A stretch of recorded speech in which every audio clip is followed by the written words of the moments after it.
Là, nous sommes en 1980, je suis coursier en moto chez Motard Express. Je transporte du sang pour les hôpitaux, pour les laboratoires. Autant dire qu'il faut que ça aille vite. Ce jour-là, je me croûte avec ma 500. Le guidon est comme ça, mais ça roule toujours. Mes fioles de sang ont explosé. Il y a du sang partout. Les gens s'arrêtent et je leur dis « Non, mais tout va bien. Vous avez bien un passager. Regardez tout ce sang. » Le premier réflexe, quand même, c'est ça. C'est de se dire qu'il y a une boucherie. J'ai mis un bon petit moment à leur expliquer que ça n'était pas mon sang. C'était d'ailleurs celui de personne sur la moto ni autour et qui pouvaient tranquillement rentrer chez eux. C'est la première fois que j'ai essayé avec un guidon bracelet que dans un sens. Je déconseille. Celle-là, c'est une de mes préférées. Parce qu'elle a été reprise dans Job Artim. Quand j'ai vu qu'il avait dessiné quasiment la même chose, alors là, ça m'a éclaté. On était au Mont-Verdun, le terrain de jeu des motards lyonnais. On tirait, on arrivait en haut, on redescendait, on remontait, on redescendait, enfin bon. J'étais en tête de file. Dans un gauche, j'arrive trop vite. Je me rends compte qu'il y a un tout petit chemin et que je suis encore sur mes deux roues. Je garde l'élan et je continue au milieu du bois où je rejoins la route parce que ça l'avait coupé net. Et là, qu'est-ce que je vois? Mes potes qui arrivaient en sortie du virage, eux, ça les avait un petit peu rafraîchis, ils m'avaient vu partir dans les herbes, ils avaient fini le virage en disant il va s'en sortir, parce que c'était pas la première fois. Je leur fais « Oh !» et je suis reparti. On est arrivé en haut, ils m'ont dit « Mais t'es passé par où en fait ?» Et j'aurais bien aimé leur dire ce qui me met dans Job Artim. Et les gars, quand je prends un raccourci, vous pourriez faire l'effort de me suivre. Toujours à Motard Express, on avait un copain qui s'appelait Georges, qui avait une 1135 Gaudier-Genoux. Ça doit rappeler des souvenirs à certains. Il l'avait bien préparée, elle faisait 135 chevaux. Il me l'avait prêtée une fois. Jusqu'en troisième, ça levait non-stop. Elle était pratiquement inconduisible. Sauf par lui, il était dingue en fait. Un soir, il y avait un match de foot au stade Geoffroy-Guichard à Saint-Étienne. Et il fallait qu'un journaliste parte du stade pour emmener les informations directement à FR3 Lyon. Et oui, c'était bien avant Internet, donc il fallait amener la cassette vidéo le plus vite possible. Et ils avaient demandé à la boîte où je travaillais, Motard Express, on avait délégué Georges sur ce coup-là, en lui disant, écoute, tu prends le journaliste, tu tires à Lyon le plus vite possible, hop, il donne sa cassette. À la fin du match, le journaliste monte sur la moto de Georges et il part. Ils ont mis pour faire Saint-Étienne-Lyon 18 minutes. Il y a 70 km, ça les fait. Il était toujours entre 200 et 250. Le journaliste derrière, il a raconté après qu'il s'est accroché tout le long, il s'est carrément fait pipi dessus, il est descendu de la moto, il est allé vomir, et après, il a emporté sa cassette. Il n'avait jamais vécu une expérience comme ça, et que plus jamais, il ne monterait dans un avion de chasse. Et quand on a parlé à Georges, je lui ai dit, j'ai ouvert, quoi.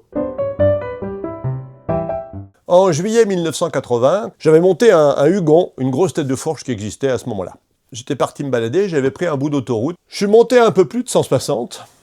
La tête de fourche, elle n'a pas du tout aimé.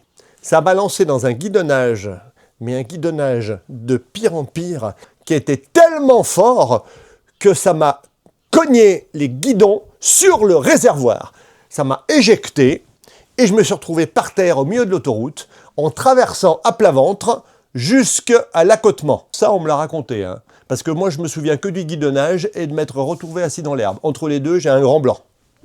Ou un grand noir. Choisissez. C'est les camionneurs qui m'en ont parlé après. Ils m'ont vu traverser devant leur bahut. Et j'ai eu de la chance parce que c'était le seul endroit où il n'y avait pas de barrière de sécurité. Sur 50 mètres, il n'y avait rien. Je suis passé au milieu. Des gens sont arrivés, j'aurais dit « Où est ma moto ? Où est ma moto ?» Enfin, il n'y a que ça qui m'importait. Et là, l'hélicoptère s'est posé, parce que c'est un hélicoptère du SAMU qui était venu me chercher. Et ils m'ont emmené à l'hôpital Édouard Herriot, à Grange-Blanche. Je me souviens que l'hélicoptère descend, ils ouvrent, ils me sortent, et je vois mon papa, qui avait roulé comme un dingue parce qu'on lui avait dit « Votre fils a eu un accident de moto sur l'autoroute, il est parti en hélicoptère. » Vous imaginez ce qu'il a pu penser. Et moi, je le vois et je lui fais « Coucou papa !» avec un gros sourire.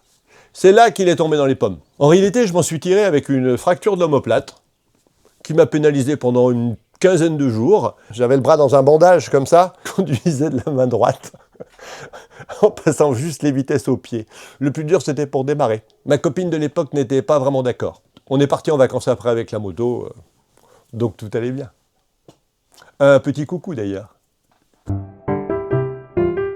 En 1983, on avait un endroit pour faire du tout-terrain vers Dessines. C'était une sorte de terrain aménagé où on y allait avec nos gros monos pour s'amuser dans la boue. Et il y avait une butte, on la prenait et on sautait le plus loin possible. Et ce jour-là, ça s'est pas combiné comme prévu, parce qu'il y en a un qui est parti d'un côté, et normalement, dans ce cas-là, personne ne partait de l'autre. Eh bien, il y en a deux qui sont partis en même temps. Ils ont monté tous les deux la butte, ils sont arrivés en haut, et ils se sont percutés en plein vol. Et ils sont retombés comme de grosses merdes de chaque côté. Ah, on a vu ça, on a couru. Bon, il y en a un qui avait très mal à des côtes, donc on l'a emmené tout de suite à l'hôpital. On l'a mis dans la 4L, parce qu'on avait une voiture de dépannage. La sienne d'ailleurs. Heureusement qu'il était venu avec. Et après, on a fait le bilan des pièces détachées qui nous restaient. Il a quand même fallu expliquer à la copine qui nous avait prêté la 250 XLS que sa moto avait beaucoup changé. À l'été 83, mon frère roulait avec une 6,5 Kawa. Et je reçois un coup de fil dans l'après-midi. Je me suis vautré, est-ce que tu pourrais venir me chercher? C'est quelque chose qui revenait assez souvent, hein. Quand c'était pas l'un, c'était l'autre ou c'était les copains. Hein. Bon. Oui, t'es où? Je suis dans les monts du Lyonnais, là. J'ai glissé sur des petits trucs de goudron chaud, là. Et j'ai atterri chez un paysan au milieu de ses cochons. Mais j'ai rien pour venir te chercher. Je vais louer une estafette, comme ça on ramènera ta bécane avec. J'arrive dans les monts du Lyonnais. Je vois la moto, je fais « Ah ouais, effectivement, elle n'a pas roulé toute seule. Hein. » Mon frère, il était « Ça va? Oui, bah, on lui a mis un bandage à la jambe et puis on l'a emmené se faire soigner. » Lors d'une manif en 82, avec mon pote Bruno, le patron s'appelle Bruno. On encadrait la manif, comme d'habitude, puisqu'on était les organisateurs, à Moto Liberté Lyon. Et à un moment, il a fallu qu'on retourne à l'autre bout de la ville pour je sais plus quoi en fait. En tout cas, il fallait qu'on y aille très vite. Et faire le tour de la ville, ça aurait été trop long. On a pris les quais de Saône en sens inverse. Donc on était tous les deux avec les pimpons et les voitures s'écartaient pour nous laisser passer. On a pu faire notre course et on est revenu dans l'autre sens. Je me dis qu'on était quand même complètement dingue. Hein. Enfin, on l'a fait. Dans les années 90, j'étais parti camper au mois de décembre dans les Alpes. J'avais pas les poignées chauffantes sur les XT, évidemment. J'avais les manchons, mais ça suffisait pas. Je m'arrêtais tous les 10 km pour courir autour de la moto. La nuit tombant, je cherche un endroit pour camper. Il y avait cette neige, c'est exactement ce qu'il me fallait. Je m'arrête, pose ma tente, je dame un endroit, je dame pour que la tente s'enfonce pas dans la neige. J'installe la tente, je mets mes affaires dedans, hop, tout est bien propre, et je vais faire mon feu. Vous ne pouvez pas le faire directement sur la neige, parce que la neige, elle fond.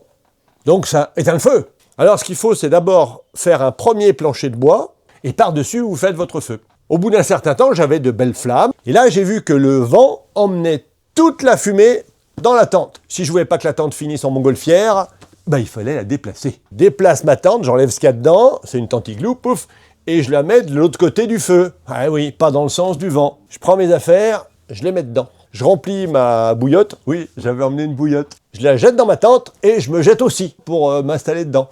Sauf que j'ai oublié le principal, de damer la neige dessous. La tente, qu'est-ce qu'elle a fait avec moi dedans?